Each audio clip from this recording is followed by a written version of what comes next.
Hola a todos, ¿cómo les va? Mi nombre es Juan Manuel Tampanaro, soy docente de Arti3. Me desempeño como médico especialista en diagnóstico por imágenes en el Hospital Materno Infantil y quería compartir con ustedes algunos principios básicos de radiología y sobre todo lo que es anatomía torácica, que constituye el grueso de los pedidos de la radiología torácica simple, constituye el grueso de los pedidos de métodos diagnósticos por imágenes en un servicio general. Entonces vamos a tratar de hacer una pequeña hojita de ruta como para la correcta interpretación de las estructuras anatómicas. Nadie pretende hoy por hoy que sepan patología, pero como para saber ubicarse y saber qué es lo que hay y qué posibilidades brinda este método. Entonces, vamos a empezar por lo básico. Vamos a tener que comentar qué son los rayos X. Es una forma de radiación electromagnética, es muy penetrante, de hecho, traspasa el cuerpo, ¿sí? O sea, ingresa en los tejidos y los penetra y los traspasa, daña el ADN, o sea, tiene un potencial mutágeno, y ahí tiene también lo que se llama, en cuanto al daño del ADN, efectos estocásticos.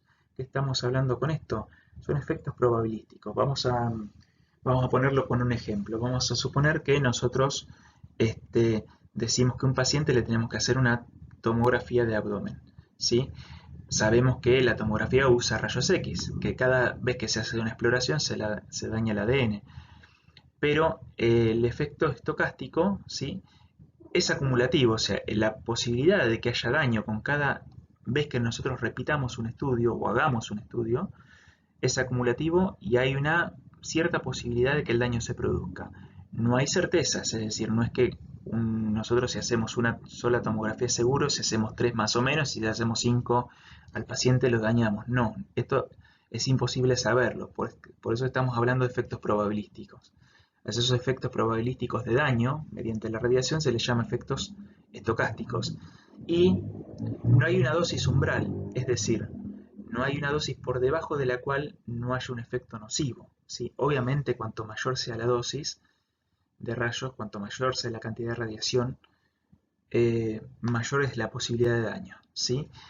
Respecto de la dosis, para que ustedes se hagan una idea de qué es, cuando nosotros tenemos que hacer una exploración, la programamos a la cantidad de radiación que el paciente va a recibir en función de la estructura que queremos explorar y en función también de muchos parámetros como el diámetro el diámetro anteroposterior del tórax, la contextura física del paciente y un montón de cosas más. Ahora lo vamos a ver.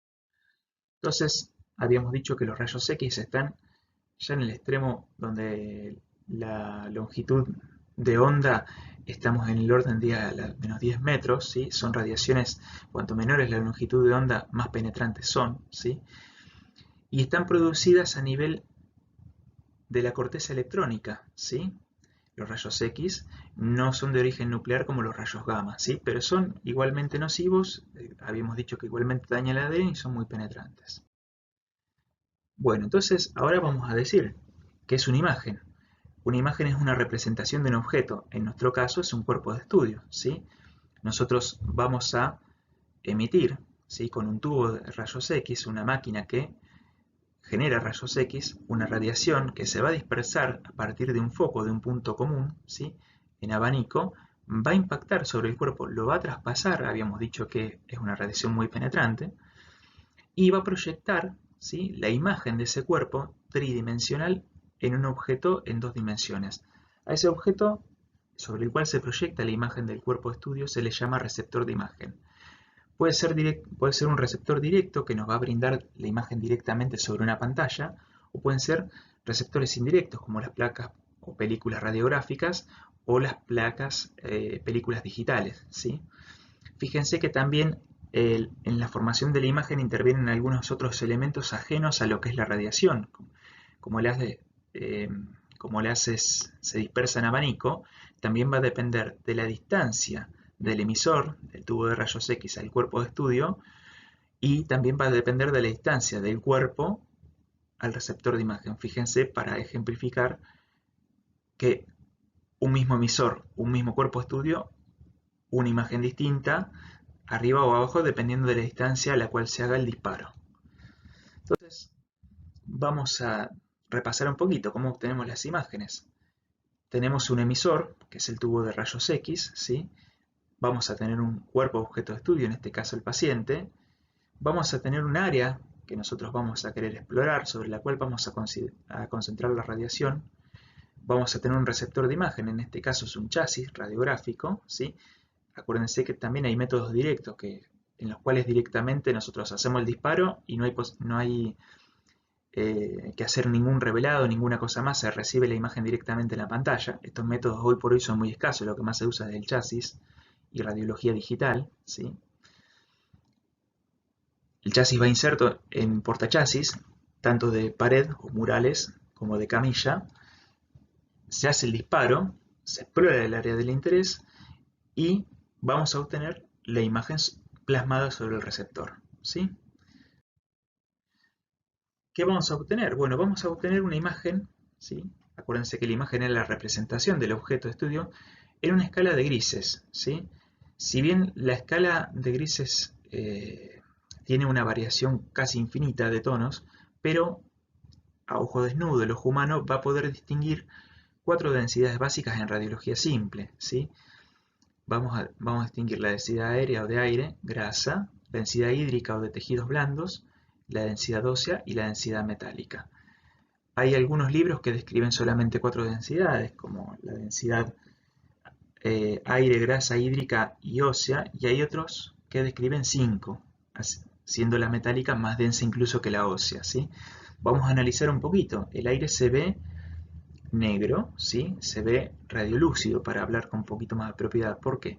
Porque el aire tiene muy poca densidad, ¿sí? Los elementos que los componen tienen un bajo número atómico, dejan pasar mucha radiación, esa radiación impacta sobre el receptor de imagen, impresionándolo y haciendo que se vea negro. La grasa ya deja pasar un poco menos de radiación, fíjense que se ve un poquito más clara. El líquido, ¿sí?, contenido en el matraz, deja pasar un poquitito menos que la grasa, ya se ve un poquito más blanco, un poquito más radiopaco, ¿sí?, para hablar con propiedad. El hueso menos, hasta que llegamos al final, que es la densidad metálica, que es lo más radiopaco de todo. Los rayos, al impactar contra la llave, al estar constituida por metal con números atómicos altos, retiene gran parte de la radiación que no llega a impresionar el chasis, y es una parte que queda blanca, que queda sin impresionar. ¿Cómo se ve una imagen en vivo? Bueno, tenemos 2 fotitos de un hemitórax, ¿sí?, derecho. Acuérdense que en radiología nosotros nos gusta complicar un poco las cosas y lo derecho es izquierdo y lo izquierdo es derecho cuando estamos mirando. Y vamos a ver en esta imagen, ¿sí?, una representación de un tórax. Fíjense que vemos el aire, vemos la grasa, ¿sí? La grasa está señalada acá, estas líneas que son un poquitito menos oscuras, menos negras, menos radiolúcidas que el aire, que son las fascias musculares. Vemos densidad hídrica, esta flecha señala el domo hepático y a través del cual se traslucen algunos de los vasos, ¿sí?, para la cara posterior de los lóbulos pulmonares, la rama inferior de la arteria pulmonar derecha, ¿sí?, densidad hídrica, y densidad cálcica o de hueso, por ejemplo, señalado acá la clavícula. Es decir, nosotros cuando miramos un tórax, básicamente tenemos un manual o un machete gigante, digamos, de las 4 densidades básicas que nosotros deberíamos reconocer en una radiología convencional. Esta imagen de la izquierda representa un estudio, ¿sí?, que es una broncografía, es el llenado con un material radiopaco de las vías aéreas. Es simplemente ilustrativa, como para que ustedes vean la distribución, ¿sí? Un repaso más, esto también se va a subir al campus, no se hagan problema, ¿sí?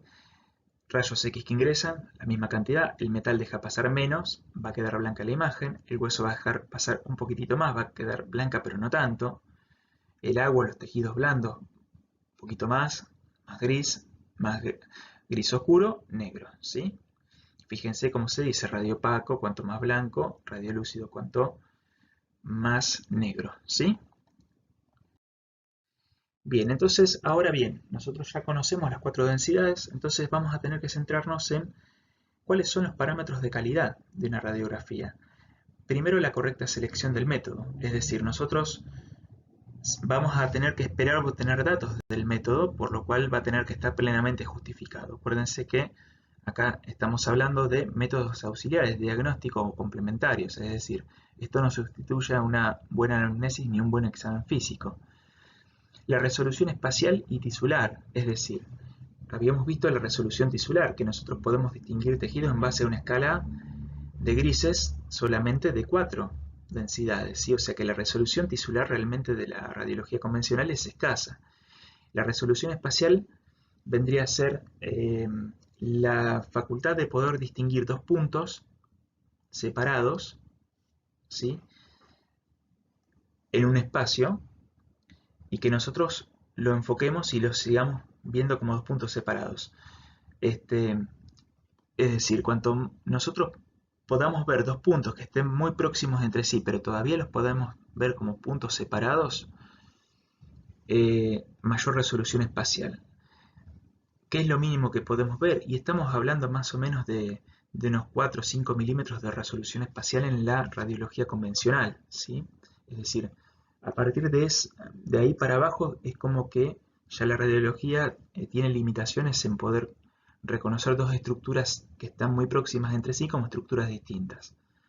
La integridad anatómica, que vamos a hablar ahora, la exposición, el centrado y la incidencia. Entonces, recordar, siempre que nosotros veamos una radiología simple, las 4 densidades, se tiene que hacer en dos proyecciones ortogonales, ¿sí? ¿Qué son esto? Es la proyección, una proyección a 90 grados de la otra. En tórax se usa muy comúnmente la radiología de tórax de frente o póstero anterior y el perfil, ¿sí? ¿Por qué es esto? Porque acuérdense que nosotros habíamos dicho que estamos proyectando o formando una imagen en dos dimensiones de un cuerpo que es tridimensional. Entonces hay muchas cosas que las vamos a poder resolver solamente con una proyección adicional. A veces se puede hacer comparativas, ¿sí? Placas comparativas. Supongamos que yo veo un paciente hoy, puedo compararlo, tal vez a la semana, en un mes, ¿sí? O inclusive cuando son, no hablando específicamente de tórax, pero cuando son estructuras simétricas, vamos a suponer que analizamos un codo, ¿sí? Podemos hacer una proyección comparativa con el codo sano para ver sutiles diferencias o variantes anatómicas que a lo mejor pueden simular patología. ¿Existe solamente el frente y el perfil en el tórax? No, hay muchas más incidencias, no viene al caso en este momento saberlas, ¿sí? Y bueno, y el control posterior, que era más o menos lo que hablábamos de la comparativa, ¿sí? ¿Cuáles son las incidencias básicas? Entonces de frente, ¿sí? Frente entre comillas porque en realidad es póstero anterior. El paciente tiene el pecho apoyado básicamente sobre el receptor de imagen, ¿sí? O sea, el rayo incide sobre la espalda y finalmente sale sobre el receptor de imagen. Y la RX de perfil. Acá tenemos dos imágenes, ¿sí?, de póstero anterior y de perfil, ¿sí? Y uno de los primeros puntos a evaluar que habíamos dicho es las 4 densidades. Acuérdense que deben verse en una buena proyección las 4 densidades. Vamos a buscarlas para hacer un ejercicio. Aire, se ven las líneas grasas, se ven aquí, se ve la densidad hídrica con la silueta cardíaca y se ve el calcio de los huesos, ¿sí? Una de las cuestiones que nosotros tenemos que pedir es la integridad anatómica. Y ahora venía a explicar eso, que es básicamente que no esté cortado, es decir, que nosotros incluyamos todo el tórax desde C7, o sea, de la séptima cervical, hasta estas estructuras donde termina el tórax sobre los laterales que se llaman senos costo-diafragmáticos, ¿sí? Es decir, senos costo de costilla diafragmáticos porque estos ángulos los forma en parte la costilla y en parte el diafragma, ¿sí? Ahora igual vamos a seguir charlando, no se desesperen. Fíjense, a veces cuando hablamos del par radiológico, la importancia, ¿sí? Nosotros vemos esta imagen radiopaca, ¿sí?, blanca, acá, que realmente no sabemos en el sentido anteroposterior dónde está. Cuando nosotros realizamos una proyección de perfil, vemos que está en el tejido subcutáneo de una de las mamas, ¿sí? Posiblemente sea un marcador. Vamos a hablar un poquitito de la exposición. La exposición de qué depende, depende de la dosis. No es lo mismo, ¿sí? No es lo mismo traspasar un tórax que traspasar un abdomen. El abdomen, el tórax básicamente es aire, si bien tiene vasos, pero mayormente es aire.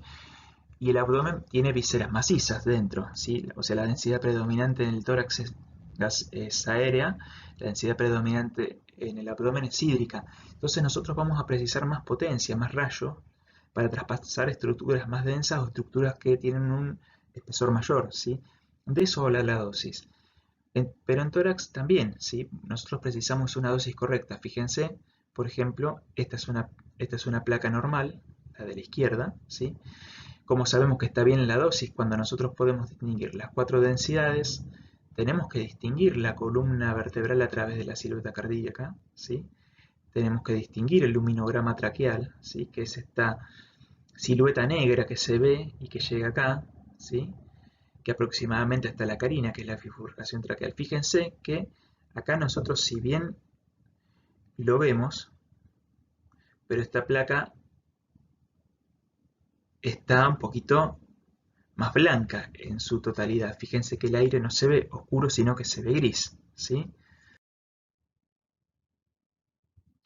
Vamos a ir viendo un poquitito la integridad anatómica, es lo que decíamos, ¿sí? Esto es una placa de tórax posterior anterior, en la cual nosotros tenemos la columna que se trasluce a través del corazón, vemos los vasos, la vasculatura pulmonar, vemos el aire en la tráquea, eso se le llama luminograma traqueal, vemos la bifurcación bronquial, fíjense esto negro que se ve aquí, ¿sí?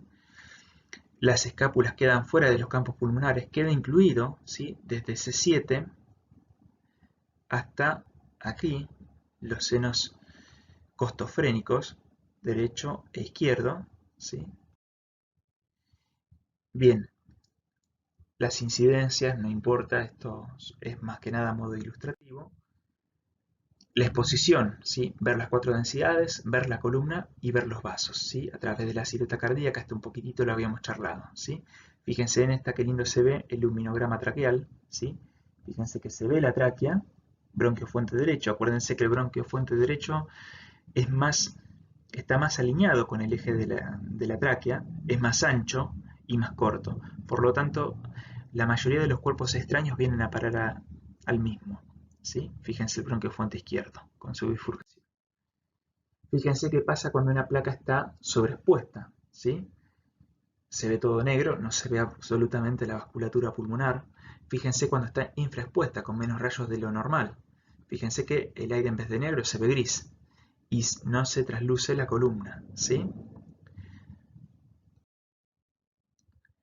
Nosotros, si alguna vez se han hecho alguna radiografía de tórax, se deben recordar la frase famosa, inspire y contenga el aire. Bueno, justamente se llama inspiración a eso, ¿sí? de la radiografía. Fíjense que aproximadamente tiene que estar entre el noveno y 10º arco costal posterior, ¿sí? Nosotros empezamos a contar a partir de la primera costilla y tenemos que ver, ¿sí? Contar arcos posteriores. Los arcos posteriores son los más horizontales. Acuérdense que la incidencia siempre es posterior anterior. Dan la vuelta y se hacen más verticalizados cuando van hacia adelante, ¿sí? Entonces, si nosotros contamos los arcos más horizontales, estamos contando los arcos costales más posteriores, ¿sí? Contamos, tiene que ser aproximadamente en una placa de un paciente que realizó una buena inspiración, en un noveno 10º arco costal posterior. Esto es posible, no, porque muchas veces a los chicos es complicado decirles que inspiren hondo, a los pacientes que están hospitalizados, entonces en alguna unidad de cuidados críticos. Entonces en esos pacientes lo que nosotros hacemos es directamente tener una tolerancia de -1, -2 espacios intercostales. Fíjense, la expiración, ¿sí? Se realiza en este hemitórax, pero no en este, ¿sí? Muchas veces para ver cuerpos extraños, ¿sí? Se realiza una placa en expiración, ¿sí? Que se toma de manera que al paciente se le hace sacar todo el aire y se ve realmente que haya disminución del volumen pulmonar, cosa que no pasó en este hemitórax, ¿sí? Eso sería también una incidencia adicional, no tiene mucha inspiración, pero no tiene mucha importancia por ahora, pero acuérdense que la inspiración trata de contar arcos costales posteriores y tiene que estar entre el noveno y el 10º arco costal. Fíjense qué pasa cuando el paciente toma poco aire, ¿sí? Las costillas se ven muy próximas, se ve muy blanco, se ve muy radiopaco porque no está expandido con aire el hemitórax. Acá se ve que en la placa de la derecha pudo tomar un poquitito más de aire y se ve un poquitito más radiolúcido como debería verse el hemitórax. De cualquier manera, si ustedes se dan cuenta y se ponen a mirar, ¿se ve el aire en la tráquea? No, no se ve. ¿Se ve la columna translúcida? No, no se ve. Muchas veces se hace la radiología que se puede y no la que se debería, pero bueno, fíjense cómo cambia igual, aún así, con una buena inspiración. El centrado, nosotros tenemos que ver que el paciente no esté rotado sobre el chasis, es decir, cuando apoya el pecho, que lo apoye de manera homogénea. Vamos a ver los extremos mediales de las clavículas y vamos a trazar una línea media que va a pasar por las apófisis espinosas, ¿sí? Entonces vamos a ver que aproximadamente los extremos mediales de las clavículas estén equidistantes a esa línea, ¿sí? Fíjense que cuando hay defectos de centrado, puede pasar que se desplace la clavícula bastante más allá de la línea media. Fíjense que la flecha está señalando la línea media y la cabeza, el extremo medial de la clavícula izquierda está aquí, ¿sí? Por lo tanto, el centrado no es bueno. En este caso pasa exactamente al revés. El paciente está rotado hacia el otro lado. Y fíjense que cuando la rotación es extrema, puede hacer una falsa imagen, ¿sí? Como si tuviera algún tipo de patología, y esto que señala las flechas amarillas no es ni más ni menos que la silueta mediastinal, que por tanta rotación se ha desplazado y está invadiendo el campo pulmonar. Fíjense dónde está el extremo medial de la clavícula. A veces el paciente se mueve durante la toma, ¿sí? Acuérdense que el disparo no es instantáneo, sino que toma unos 40 milisegundos aproximadamente, pero fíjense que el borde de las costillas está movido, ¿sí? Fíjense que parece que tuviera un doble borde, ¿sí? Acá en la periferia, eso es por el movimiento durante la toma de la imagen. Y finalmente, como para terminar con la parte técnica, la angulación del rayo. El rayo central debe pasar aproximadamente a nivel de la tercera, cuarta. Las clavículas deberían estar a nivel de la tercera o cuarta apófisis espinosa, ¿sí? Fíjense que cuando el rayo incide desde muy abajo, las clavículas se van hacia arriba, y cuando el rayo incide desde muy arriba, las clavículas bajan, ¿sí? Una cosa que no sé si le había dicho es que las escápulas deben estar por fuera de los campos pulmonares. Bien, llegamos un poquito y terminamos con la parte técnica. Esto no se hagan, esto se lo voy haciendo como un pequeño raconto para que vean que la radiología es bastante rica en semiología imagenológica, pero esto tampoco lo tienen que saber ahora. Lo que yo les acabo de decir es una pequeña introducción. Estaría bueno que si pueden lo revean al video como para ir internalizando algunos conceptos, pero ahora eso no se lo vamos a preguntar, ¿sí? Ahora nos vamos a centrar únicamente en lo que es anatomía del tórax normal, la anatomía radiológica, y yo voy a ir recalculando lo que precisamos, lo que nosotros pretendemos que sepan. Bueno, entonces ahora volvemos con la misma paciente de la primera radiografía. ¿Qué vamos a ver en una proyección posterior-anterior? Acuérdense que habíamos dicho que el rayo entraba por la espalda y salía por el esternón, ¿sí? Para impresionar el receptor de imagen. Primero, tenemos que evaluar integridad anatómica.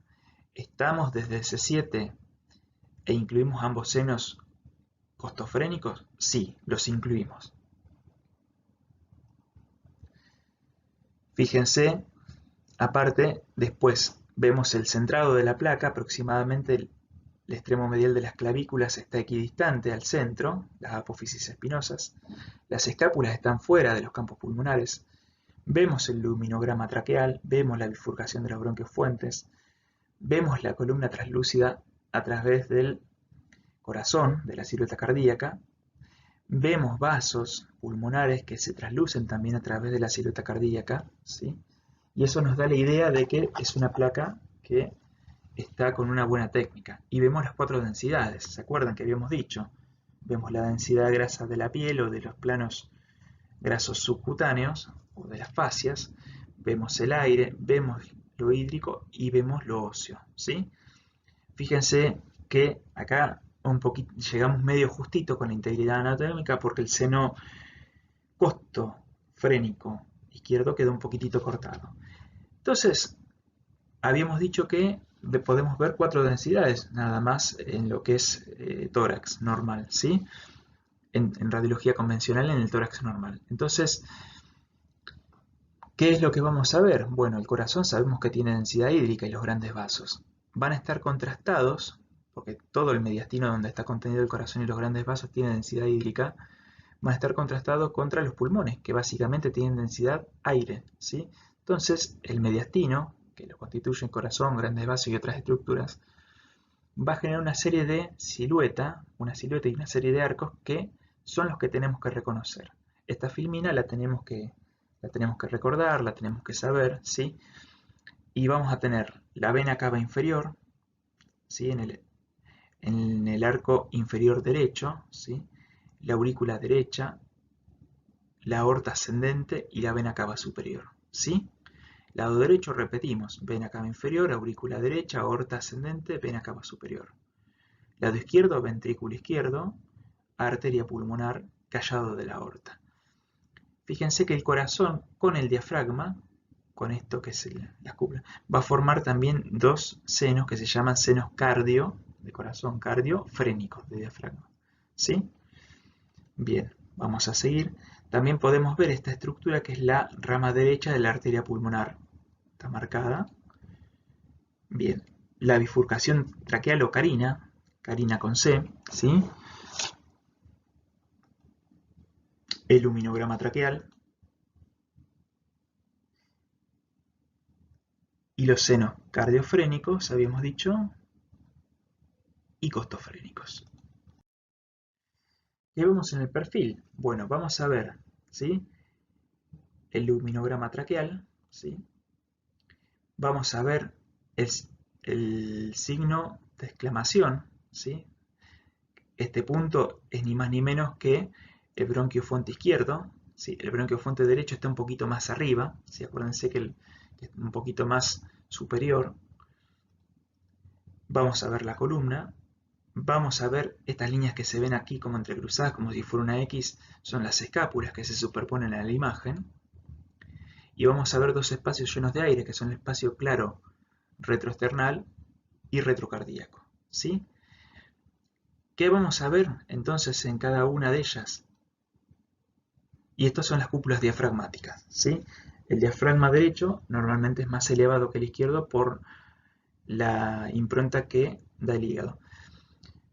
Nosotros, si vemos el corazón en esta proyección, vamos a ver el ventrículo derecho, que tiene una posición anterior y media, y la aurícula izquierda, que tiene una proyección posterior y media. Fíjense que nosotros, si en el frente, o en la radiografía posterior anterior, nosotros vamos a ver el ventrículo izquierdo, o la silueta del ventrículo izquierdo, y la aurícula derecha. El ventrículo derecho va a quedar incluido en todo ello, porque tiene una posición anterior y media. Es decir, en la posterior anterior vamos a poder evaluar aurícula derecha, ventrículo izquierdo, y en el perfil vamos a poder evaluar ventrículo derecho, aurícula izquierda, ¿sí? Acá está un pequeño esquema de todas las, superponiendo el dibujito de todo lo que se ve. Otro más, ¿sí? Esto que se ve aquí de densidad aérea es la cámara gástrica, ¿sí? Lo cual nos indica que esa radiografía ha sido realizada con un paciente de pie, porque el estómago tiene contenido líquido, el paciente al estar de pie, el aire sube, ¿sí? Nosotros deglutimos aire normalmente durante la ingestión de los alimentos y del agua, entonces el aire sube y se forma esto que es la cámara gástrica o burbuja gástrica. Fíjense que de vuelta lo mismo, ventrículo derecho, aurícula izquierda. Ventrículo izquierdo, formando parte de la silueta, aurícula derecha, ¿sí? Entonces, si nosotros le preguntamos cuáles son las estructuras del corazón que podemos analizar en la incidencia postero-anterior, aurícula derecha, ventrículo izquierdo. ¿Cuáles son las que podemos analizar en el perfil? Ventrículo derecho, aurícula izquierda. Bien, también nosotros tenemos aquí que podemos hacer una superposición cuando los bronquios se empiezan a dividir en las sucesivas. Hay varias divisiones que va a ir a cada uno de los lóbulos y segmentos, ¿sí? Acuérdense que el pulmón derecho tiene 3 lóbulos, el pulmón izquierdo 2, y cada uno de ellos a su vez está dividido en varios segmentos. Bueno, cada segmento va a tener un bronquio que le va a dar su aireación, ¿sí? Bueno, esto también lo podemos ver en los pulmones, fíjense aquí. Esto tampoco, no es que lo vamos a preguntar, pero que sí queremos saber que el pulmón derecho tiene 3 lóbulos y el izquierdo 2, ¿sí? Y si nosotros, fíjense la utilidad del frente y del perfil, que cuando nosotros vemos patología podemos inferir, ¿sí? A partir de la radiografía, en cuál segmento o en cuál lóbulo del pulmón está sentada esa patología, ¿sí? Esto es a modo ilustrativo, le vuelvo a decir, ¿sí? Esto se llama segmentación pulmonar, no es necesario que lo sepan ahora. Y bien, y vamos a ver un poquitito todo lo que se ve también, ¿sí? De la jaula torácica. Fíjense que se ven las costillas. Acuérdense que habíamos dicho que los arcos más horizontales son posteriores siempre, ¿sí? La escápula con el acromion, la clavícula, la primer costilla, ¿sí? Acuérdense que la primer costilla es el parámetro para la integridad anatómica, porque por encima de ella está C7, ¿sí? Después, ¿qué es lo que vemos en el corazón y mediastino? Más o menos lo que habíamos dicho, ¿sí? El esófago habitualmente no se ve si bien está marcado el trayecto, si cabe aclararlo. En la vista lateral ya lo habíamos visto, ¿sí? Y también se pueden hacer otros métodos de diagnóstico como la tomografía, ¿sí? Que vamos a hacer unos pequeños cortes de tomografía como para dar algunos reparos anatómicos que suelen verse. Empezamos desde abajo hacia arriba. Acuérdense que la tomografía es como si estuviésemos mirándolos de los pies. O sea, nuestra izquierda, lo que se ve a la izquierda de la imagen, es la derecha del paciente. Fíjense el hígado, ¿sí? Cámara gástrica. En este caso está llena con un material de contraste. Aorta, vena cava, ¿sí? No se vuelvan locos porque esto no lo tienen que saber, ¿sí? Este es un corte un poquito más superior donde se ve la cara diafragmática del corazón, ¿sí? Fíjense la similitud. El corte de 4 cámaras, ¿sí? Esto es necesario que ustedes recuerden que en un momento, ¿sí? Hay un corte en el cual nosotros vemos las 4 cámaras. Acuérdense que el ventrículo derecho es anterior y medio, la aurícula izquierda posterior y media, ¿sí? Ventrículo izquierdo, aurícula derecha. Acá vamos a ver la aurícula izquierda, la vena cava superior y la aorta ascendente, recién saliendo del ventrículo izquierdo. Las venas pulmonares que regresan con la sangre oxigenada desde los pulmones. La ventana aortopulmonar, que es donde se entrecruzan el tronco de la arteria, la aorta, perdón, con el tronco de la arteria pulmonar, ¿sí? Eso es una zona donde habitualmente suele haber ganglios, ¿sí? Que se van a inflamar con algunas patologías pulmonares. Esto está, por ahí es importante recordarlo. Si vamos más arriba vamos a encontrar, fíjense, esto es grasa subcutánea, donde yo tengo parado el puntero. Fíjense que esto tiene una densidad aproximadamente igual, que es grasa, ¿sí? Aquí, un poquito por encima del puntero. Eso es el timo, ¿sí? Se ven esos cortes un poquito más superiores. Aquí vemos el callado de la aorta, donde la aorta se hace posterior y mira hacia la izquierda para hacerse la aorta descendente. Y acá vamos a ver los confluentes yúgulo-subclavios, ¿sí? Que es donde se unen las venas yugulares con las subclavias para formar la vena cava superior. Los ápices pulmonares, el último pedacito de pulmón que nosotros podemos ver. Pero esto básicamente la tomografía es para mostrarles la correlación anatómico-radiológica que existe entre los diferentes segmentos. Bueno, muchas gracias, ¿sí? Repasen por favor, lo que sí podemos llegar a preguntar es realmente qué contornos de la silueta mediastínica podemos ver. en la incidencia posterior-anterior y cuál es en la incidencia de perfil, ¿sí? Muchas gracias y nos vemos pronto. Estudien.